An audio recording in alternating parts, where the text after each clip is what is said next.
So the teenage girl market is probably the most interesting market to me out there. Teenage girls are great creators of fads and trends. They are the ultimate trend spreaders to the extent that they are enormously social by very definition of their age and their way of life. They collect friends, they collect frenemies. Most importantly, they're very, very involved with their sisters, whether it's a biological sister or it's their sisters meaning their friends, the girls they run with, the girls in the hood. It's that intimate relationship between sisters that really is a jumping off point for what we've been attempting to study to understand that kind of constant intimate communication, what goes on between girls who are linked at the hip and at the ear and at the eye.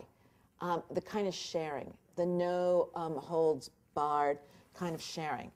What we discovered is that with your sister, you tell her the truth. You cry with her, you laugh with her, you share clothing with her, you shop for you shop for her. You discover something, the discovery isn't really made real until she ratifies it, until the trialogue takes place. You show it to her, she passes it along to someone else, the discussion begins, and in that third wave of the conversation, it begins to be real and take on a life. What we discovered too is that teenage girls send an average of 96 text messages a day.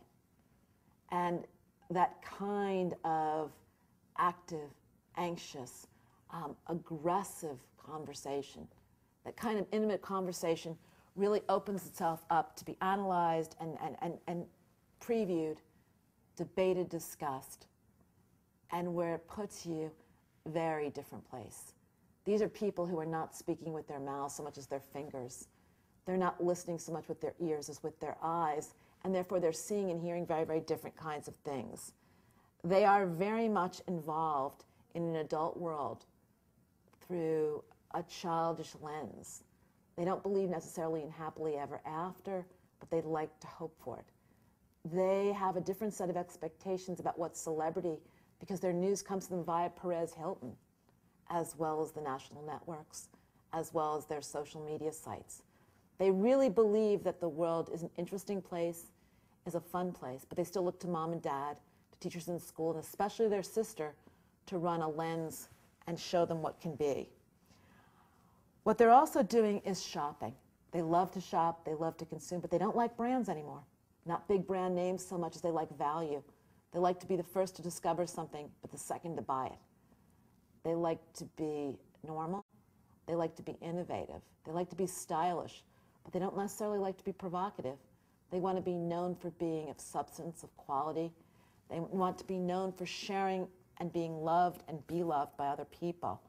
And I think that the teenage girl and the way she connects to her peer group and how she links into that group, if you think of a bullseye for a second, she wants to be in that second circle, not dead in the center, not the most popular girl, but really well connected. If there were 6 or 7 circles going, she'd want to be really well connected, very much in touch with other girls, really actively engaged, actively involved, but really communicating very deeply with the people that matter to her. She's socialized in groups, but not in flocks.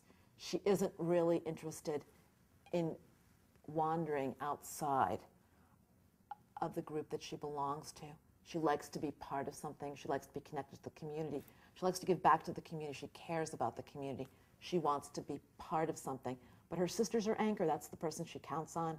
And that's the person who her communication with is what we're really trying to study and understand, because I think that the future of marketing communications is going to be to understand constant communications, which is what sisters do, and intimate communications, which is the way sisters communicate.